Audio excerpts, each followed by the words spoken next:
তুমি এমন ভাবে ইবাদত করবে, তুমি ভাববে যে তুমি আল্লাহকে দেখছো, তুমি আল্লাহকে দেখে দেখে ইবাদত করতেছো, এরকম ভাবো না একটু।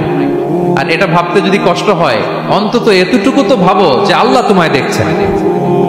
এতটুকু ভাবা যাবে না?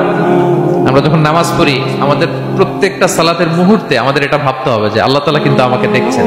এই যে আমি ফিসফিস করে সুবহানা রাব্বিয়াল আলা পড়ি, সুবহানা রাব্বিয়াল আযীম পড়ি, আমি তাসবিহ পড়ি, আমার রুকু সেজদা সবকিছু আমার আল্লাহ দেখছেন।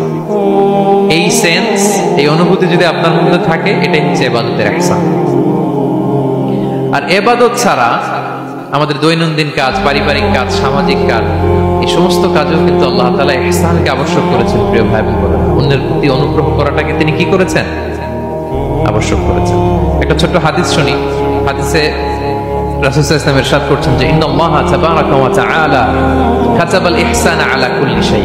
আল্লাহ তাআলা সবকিছুর উপর ইহসানকে আবশ্যক করেছেন, সবকিছুর উপর। মুমিনের সব কাজে ইহসান থাকতে হবে, অন্যের প্রতি অনুগ্রহের পরশ থাকতে হবে। এবার মজার একটা পার্ট আসছে হাদিসে, খেয়াল করে শুনি। রাসূল সাল্লাল্লাহু আলাইহি ওয়াসাল্লাম বলেন, ফাইদা কাতালতুম ফাআহসিনুল কিতলা। আল্লাহ তাআলা সব জায়গায় ইহসানকে আবশ্যক করেছেন।